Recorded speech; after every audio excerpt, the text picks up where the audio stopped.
A very good afternoon to you from the studios of Atlantic Television Network in Port Harcourt. This is ATN International News for today. To begin, let's take a look at the biggest stories making the headlines. Uganda to cut external borrowing in 2025-2026. Pentagon leaker Jack backs 15 years jail term.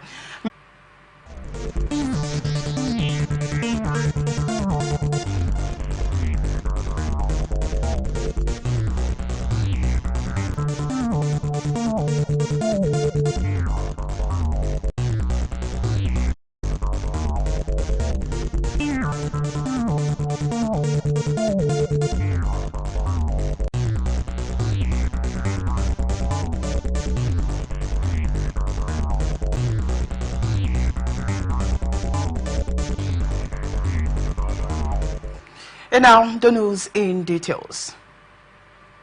Voters in Somaliland head to the polls on Wednesday to choose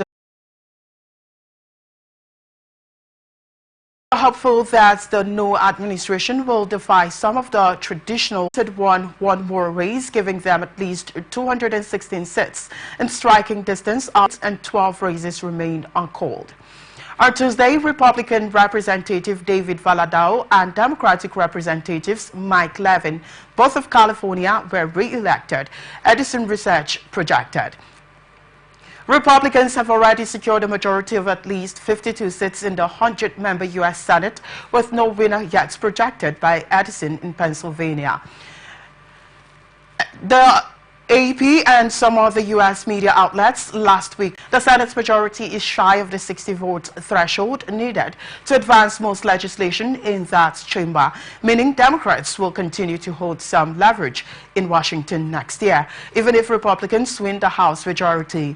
But keeping hold of the House would give Republicans sweeping powers to potentially push through a broad agenda of tax and spending cuts, energy deregulation, and border security controls. U.S. President Michael Barack said in court the Air Force declined to confirm a deal had been reached, while noting Teixeira currently faces a court-martial in March.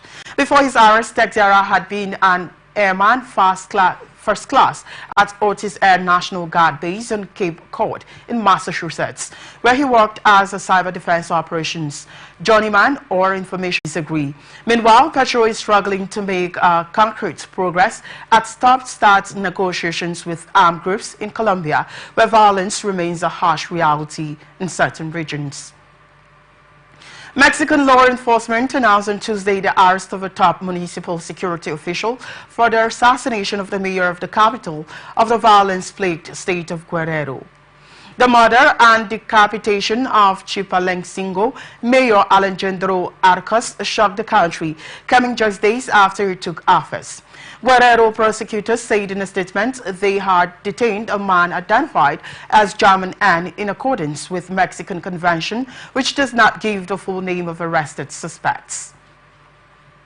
A local government source confirmed the man's identity as German Brace, the security chief of Chilpancingo, the state capital with a population of around 280,000 people in southwestern Mexico. Arcos, 43 years old, was killed in October, 6 days after he took office as mayor. He was found dead in his pickup truck with his severed head left on top of the vehicle. The murder sparked crime. It also marked an early test of the security policy of President Claudia Sheinbaum, who also took office last month. The Guerrero's prosecutor's office, the Mexican Army, and the National Guard arrested a man for the crime of qualified homicide in Chilpancingo, the statement said. The arrest appears to be further evidence of the deep involvement of organized crime in local government across the Straits of Mexico and the corruption of local officials. Reyes had a long career